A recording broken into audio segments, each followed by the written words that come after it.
सलाम, नमस्ते, सत श्री अकाल। मैं फ़हीम खान और आज के इस वीडियो में हम बात करने वाले हैं बिहार इलेक्शन की।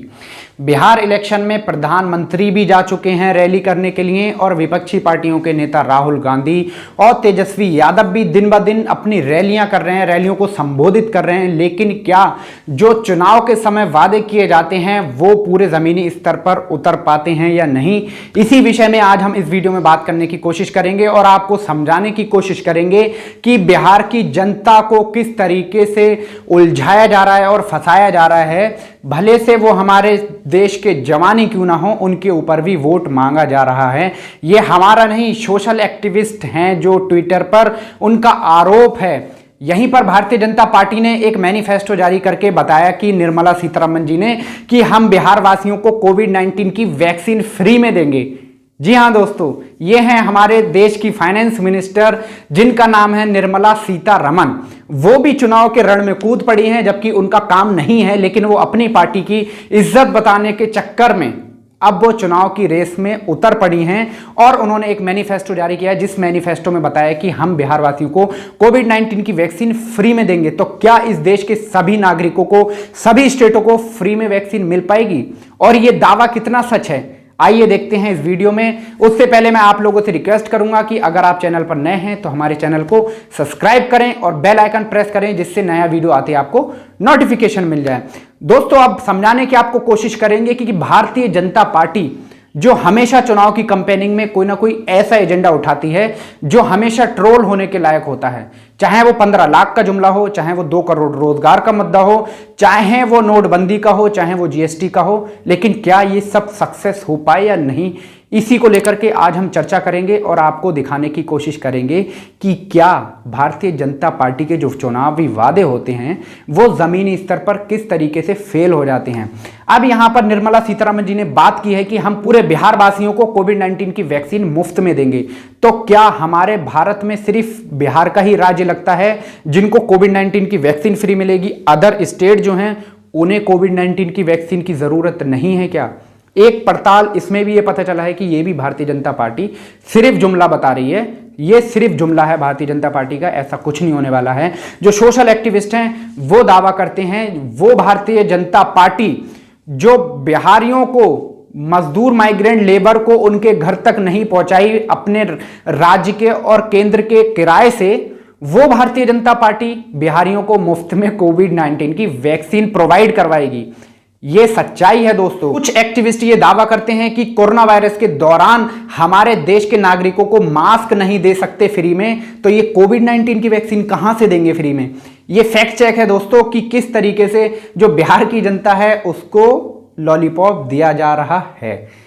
इसी के साथ ही साथ दोस्तों, बहुत से लोगों का दावा है कि प्रधानमंत्री मोदी जी फिर से हमारे बिहार में जो नौजवान हैं, हमारे देश के सैनिक हैं, वो गलवान वैली में शहीद हो गए थे और पुलवामा अटैक में शहीद हो गए थे, उनके ऊपर फिर से वोट मांगने का काम स्टार्ट हो गया है। वीडियो मौजूद है हमारे पास, वो भी दिखाएंगे आपको और साथ ही साथ आपको समझाने की कोशिश करेंगे कि बिहार में भी जो जमीनी स्तर के मुद्दे हैं उनको छोड़कर के भारतीय जनता पार्टी और हमारे देश के प्रधानमंत्री बात करते हैं आर्टिकल 370 के ऊपर, बात करते हैं गलवान वैली के ऊपर, बात करते हैं हमारे पुलवामा अटैक के ऊपर कि हमारे वो जवान, जो शहीद, जो इस धरती मां के लिए उन्होंने अपने प्राण त्याग दिए, तो क्या उनको जो है सम्मान मिलना चाहिए या नहीं। उनको नमन करता हूं। बिहार के चुनाव की रैली में प्रधानमंत्री जी को यह याद आ गया कि मुझे उन्हें नमन करना चाहिए, लेकिन आज तक पुलवामा हमले की सीबीआई जांच क्यों नहीं हुई? हर किसी नागरिक के दिलो दिमाग में यह सवाल है कि अगर हमारे देश के जवान शहीद हुए हैं तो इसकी सीबीआई जांच होनी चाहिए, तो क्यों नहीं हुई? दूसरा सवाल बनता है कि गलवान वैली में हमारे 20 जवान शहीद हो गए थे चाइना से तनातनी के माहौल के बीच। क्या हमने चाइना को कड़ा जवाब दिया? आज भी चाइना से हमारा तनातनी का माहौल चल रहा है। चाइना हमारे कई सौ स्क्वायर किलोमीटर की जमीन पर कब्जा करे बैठा है। तो क्या हमारे देश के प्रधानमंत्री जी ने उनको जवाब दिया?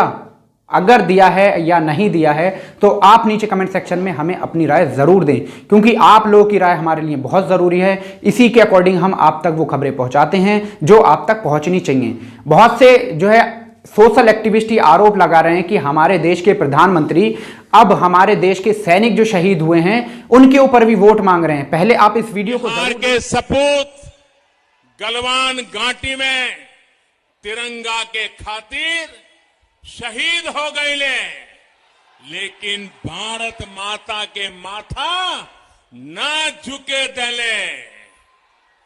पुलवामा हमले में भी बिहार के जवान शहीद भाई। दोस्तों वीडियो में आपने देखा कि हमारे देश के प्रधानमंत्री नरेंद्र मोदी जी हमारे जो जवान शहीद हुए थे उनको श्रद्धांजलि दे रहे हैं। लेकिन क्या चुनाव के समय श्रद्धांजलि देना सही है या फिर उसके ऊपर भी एक राजनीति का माहौल तैयार हो गया है?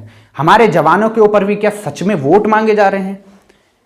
दोस्तों अगर आपकी कोई राय हो तो नीचे कमेंट सेक्शन में आप अपनी राय जरूर दें हमें। और आपने देख लिया दोस्तों कि किस तरीके से जो है कोविड-19 फ्री प्रोवाइड करवाने का जो वादा था वो भी शायद 15 लाख रुपए की तरह यही हो कि वो सिर्फ चुनाव के समय बोल दिया जाता है। ये सिर्फ एक चुनावी जुमला है जो अमित शाह जी ने 15 लाख के बदले में कहा था कि 15 लाख मिलेंगे या नहीं। तो अमित शाह जी ने कहा था कि ये एक सिर्फ चुनावी जुमला है, ऐसा असल में नहीं होता है। ये आम नागरिक भी जानते हैं और हम भी जानते हैं। लेकिन क्या ये कोविड-19 वैक्सीन प्रोवाइड करवा सकते हैं या नहीं? भारत के हालात देखते हुए दोस्तों यहाँ पर अमेरिकी जो बाइडेन और डोनाल्ड ट्रंप के बीच भी जो प्रेस कॉन्फ्रेंस हुई थी उसमें भी जो बाइडेन ने घोषणा कर दी कि हम हर यूएस के नागरिक को कोविड-19 फ्री प्रोवाइड करवाएंगे अगर हम चुनाव जीतते हैं तो। दोस्तों 3 नवंबर को अमेरिका में चुनाव है और इसी के बीच वहां पर भी गर्म माहौल हो चुका है, जिसके बीच अमेरिकी राष्ट्रपति डोनाल्ड ट्रंप ने भारत की हवाओं को जहरीला बताया है। जहरीले का मतलब यही है दोस्तों, क्या अमेरिकी राष्ट्रपति डोनाल्ड ट्रंप भारत के प्रधानमंत्री मोदी जी की दोस्ती को इस तरीके से ललकार रहे हैं कि अब भारत की हवाओं को जहरीला बता रहे हैं?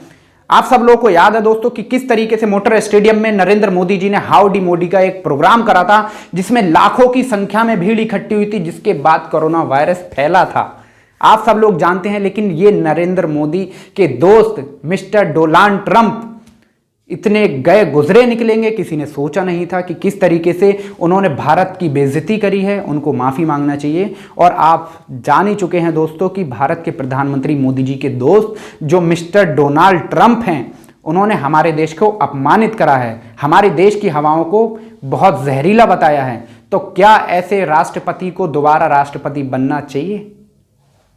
सवाल बहुत बड़ा है। आप जो है अमेरिकी चुनाव में जो अमेरिकी नागरिक हैं वो ज़रूर इसका जवाब देंगे, क्योंकि वहाँ के लोग एजुकेटेड हैं, वो जवाब देना जानते हैं। लेकिन यहाँ पर सिर्फ धर्म की आड़ पे जो लॉलीपॉप दिया जाता है वो उसी में खुश हो जाते हैं। तो दोस्तों इस खबर को लेकर के आपकी कोई राय हो तो नीचे कमेंट सेक्शन में आप हमें अपनी राय ज़रूर दें। और आप ये भी याद रखें कि किस तरीके से आपके ऊपर लॉकडाउन में लाठी डंडे बरसाए गए थे बिहारियों के ऊपर, वो ज़रूर याद रखें। उसके बाद ही वोटिंग में अपना वोट दें। मिलते हैं अगली वीडियो में, तब तक के लिए आप अपना ख्याल रखें। धन्यवाद।